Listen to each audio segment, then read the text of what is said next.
যতদূর যায় ততদূর আমরা দেখি যে কোনো খুঁটি নেই। ওই দৃষ্টি সীমানা শেষ সীমানায় গেলে আবার আমরা দেখতে পারবো আরও অত দূর ফাঁকা রয়েছে। তো সেই মহা আকাশকে আল্লাহ রাব্বুল আলামিন খুঁটি ছাড়া নির্মাণ করেছেন, স্থিরে রেখেছেন, হেলে দুলে যায় না, ভেঙে যায় না, পড়ে যায় না, আসমান ভেঙে পড়ে যায় না। এ থেকে আল্লাহ রাব্বুল আলামিন রক্ষা করেছেন। তাকা আলাল আরদ, পৃথিবীতে পড়ে যাবে এ থেকে আল্লাহ তাআলা রক্ষা করেছেন। এবং পৃথিবীর মহাকাশের যে মহাকাশ সৃষ্টি এর মধ্যে কোনো ত্রুটি নেই, কোনো ত্রুটি আপনি খুঁজে পাবেন না। সূরা মুলকে বলা হয়েছে যে আসমান, সপ্ত আসমানকে ওই আল্লাহ তাআলা যিনি সৃষ্টি করেছেন, তাকাও ওর দিকে, গবেষণা করো, চিন্তা করো, চোখ দিয়ে দেখো। চক্ষু মানে অলস হয়ে বা আপনার দুর্বল হয়ে ফিরে চলে আসবে, কিন্তু তার ভিতরে কোনো রকম ত্রুটি খুঁজে পাবে না। মহান আল্লাহ রাব্বুল আলামিন আসমানকে, আকাশকে, সপ্ত আকাশকে 2 দিনে সৃষ্টি করেছেন। সাবআ সামাওয়াত ফি ইয়াওমাইন, সপ্ত আকাশকে আল্লাহ রাব্বুল আলামিন 2 দিনে সৃষ্টি করেছেন। তো আল্লাহ রাব্বুল আলামিন এই আসমানের মধ্যে সেই মহান স্রষ্টা কি কি রেখেছেন এ বিষয়ে আমরা আজকে শোনার চেষ্টা করব। আল্লাহ রাব্বুল আলামিন যে তথ্য দিয়েছেন, আপনি আমি আজও যদি চিন্তা করি সেই তথ্যের মধ্যে কোনো ভুল পাবো না। আমরা সাধারণ মানুষ, আমাদের বিবেক বুদ্ধি হয়তো কম, বিজ্ঞানী যাদের বিবেক বুদ্ধি, চিন্তা, গবেষণা, পরীক্ষা নিরীক্ষা অনেক ব্যাপক, সে সমস্ত বিজ্ঞানীরাও আল্লাহ রাব্বুল আলামিনের এই তথ্য দেওয়া তথ্য ভুল প্রমাণ করতে পারেনি, পারবেও না ইনশাআল্লাহ। পদ বিশিষ্ট আকাশকে আল্লাহ রাব্বুল আলামিন সৃষ্টি করেছেন। এই সুবিশাল আকাশ, আল্লাহ রাব্বুল আলামিন সেই আকাশে পথ রেখেছেন, রাস্তা রেখেছেন। সেই রাস্তাটা কেমন, আমাদের পৃথিবীতে যে রাস্তা এরকম কিনা জানি না, তবে সেই রহস্য আল্লাহ তাআলাই ভালো জানেন। আল্লাহ রাব্বুল আলামিন সপ্ত পথ তৈরি করেছেন আকাশে, 7টি পথ তৈরি করেছেন। আপনারা দেখবেন যে আল্লাহ তাআলা বলেছেন যে ওয়ালাকাদ খালাকনা ফাওকাকুম সাবআ তারাইকা। আল্লাহ তাআলা অন্য জায়গায় বলেছেন ওয়াস-সামাই যাতিল হুবুক, ওয়াস-সামাই যাতিল হুবুক, পথ বিশিষ্ট আকাশের শপথ। আল্লাহ তাআলা শপথ করেই বলেছেন পথ বিশিষ্ট আকাশের শপথ। এখানে হুবুক শব্দের অর্থ ব্যাখ্যাকারকরা অনেক অর্থ করেছেন। তার মধ্যে থেকে যখন বায়ু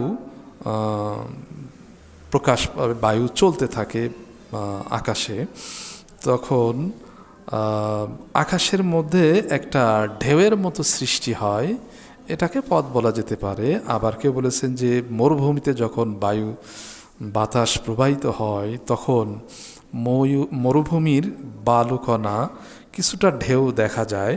তো হুবুক বলতে এরকম। তো দূর আকাশে তাকালে আমাদের মনে হয় ওরকম কিছু আঁকা বাঁকা ঢেউ এর মতো, সেই হিসাবে হুবুক বলা হয়ে থাকতে পারে। আল্লাহ রাব্বুল আলামিন বাতাসের মাধ্যমে মেঘমালার যে অবস্থা সৃষ্টি করেন, সেই অবস্থাটাও এরকম হতে পারে। যারা বিমানে গিয়েছেন তারা দেখবেন যে মেঘের উপরে যখন বিমান চলে তখন পুরো আকাশটাই একেবারে মেঘে ঢাকা দেখা যায়, পাহাড়ের মতো দেখা যায়, খুব দৃষ্টিনন্দন দেখা যায় এবং শোভা সৌন্দর্য খুবই, যা ওইখানে উপস্থিত না দেখলে বোঝানো সম্ভব না। তো আল্লাহ রাব্বুল আলামিন যে হুবুক পথ বিশিষ্ট করেছেন, এর অর্থ কেউ করেছেন যে আকাশকে আল্লাহ রাব্বুল আলামিন শোভা এবং সৌন্দর্য বৃদ্ধি করেছেন। আবার কেউ বলেছেন বহু কক্ষপথ রয়েছে। আমরা দেখি যে আমাদের বর্তমানে যে সমস্ত বিমান চলে, একটা নির্দিষ্ট পথ অনুসরণ করে চলে, যাকে বলা হয় এয়ারওয়েজ, বিমান চলার পথ বা বিমান রুট। সব বিমানই কিন্তু একসাথে বা এক রাস্তায় চলতে পারে না, এক দিক দিয়েই চলতে পারে না।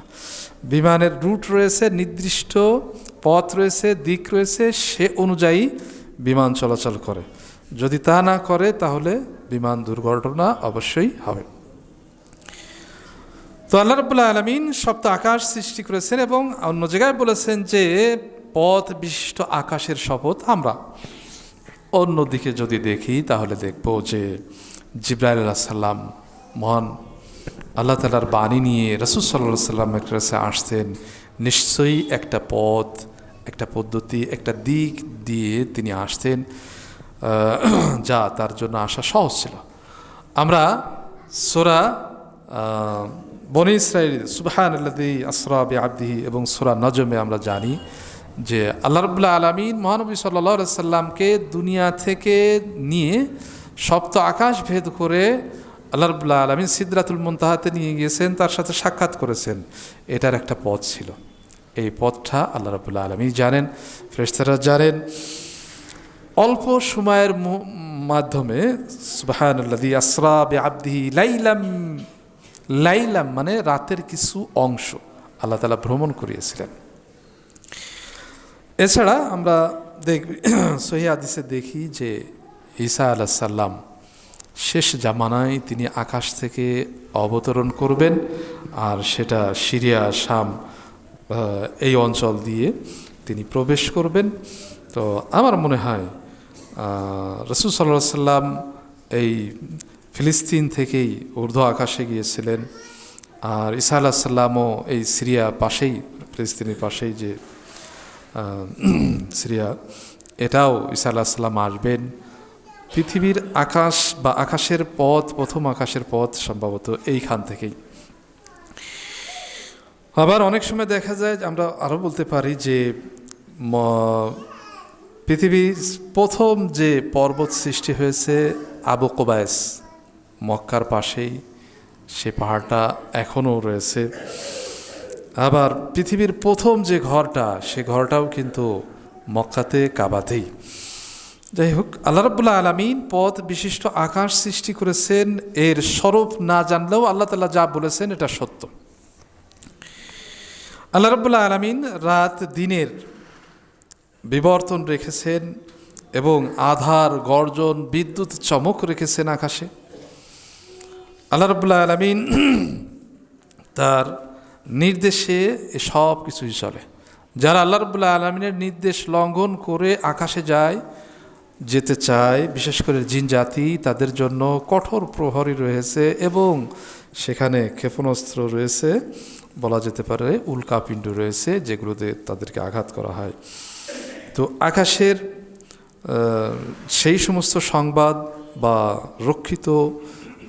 সংরক্ষিত স্থানে সকলের যাওয়া সম্ভব নয়, আল্লাহ যাকে অনুমতি দেবেন সে ছাড়া। আল্লাহ রাব্বুল আলামিন আকাশে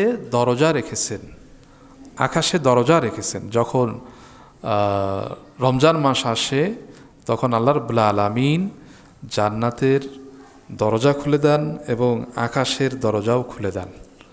আল্লাহ রাব্বুল আলামিন শান্তি প্রেরণ করে থাকেন কদরের রাত্রে ফজরের আগ পর্যন্ত। তো আল্লাহ তাআলা অনেক জায়গায় বলেছেন যে দরজা আছে আসমানের, আর এটা থাকাটাই স্বাভাবিক।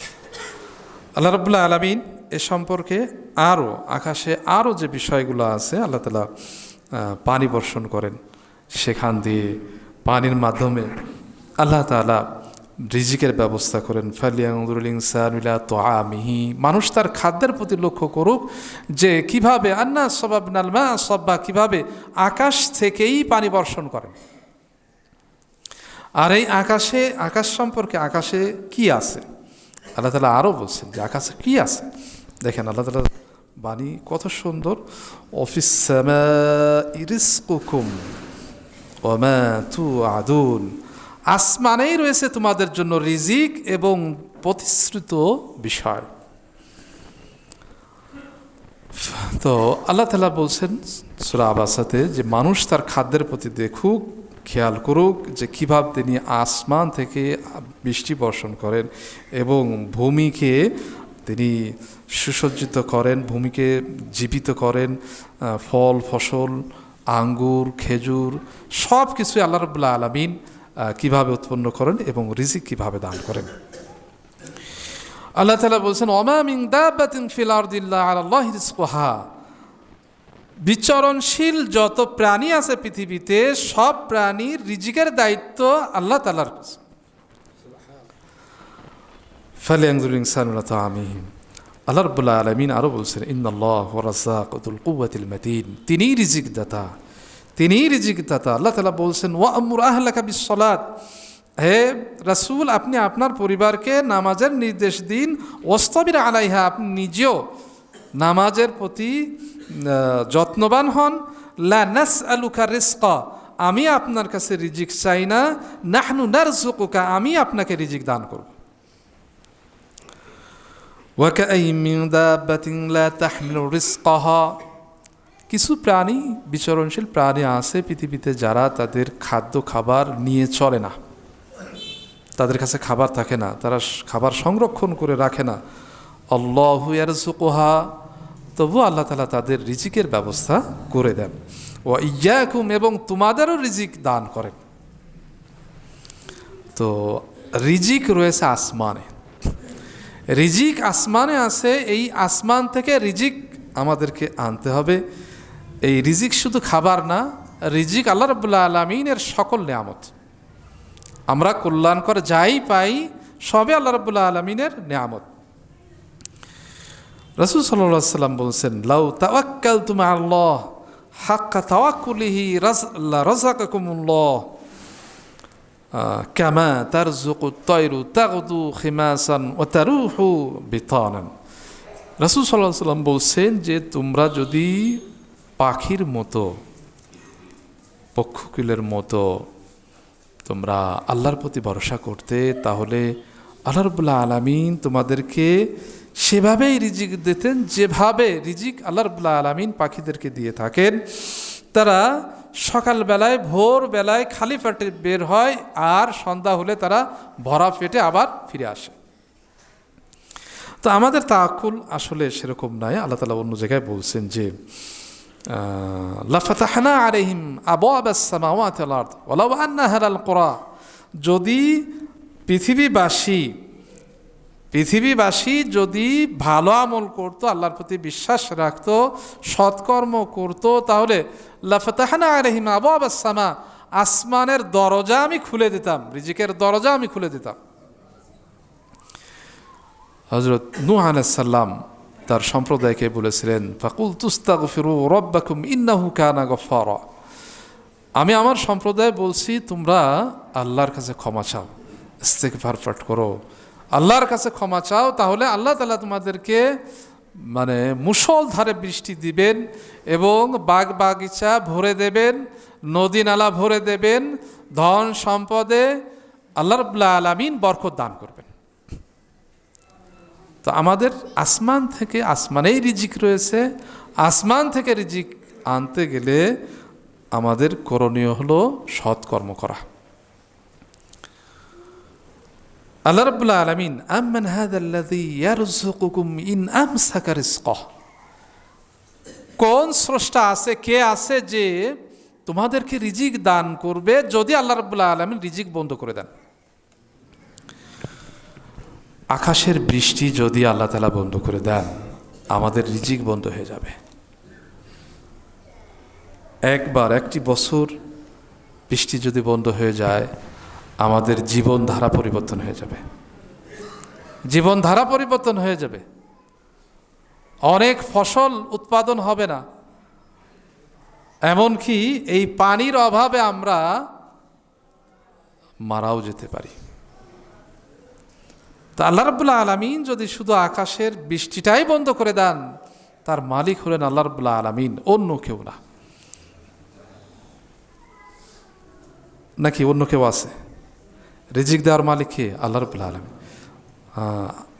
মেঘ তৈরি করার মালিক কে? আল্লাহ রাব্বুল আলামিন। না বিজ্ঞানীরা মেঘ তৈরি করে দেয় আকাশে, তারপরে বৃষ্টি হয়, কি বলেন? বিজ্ঞানীরা দেয়? আল্লাহ তাআলা বৈজ্ঞানিকভাবে তার নিয়মতান্ত্রিক এবং তার কুদরতেই আল্লাহ রাব্বুল আলামিন মেঘমালা সৃষ্টি করেন, এবং যেখানে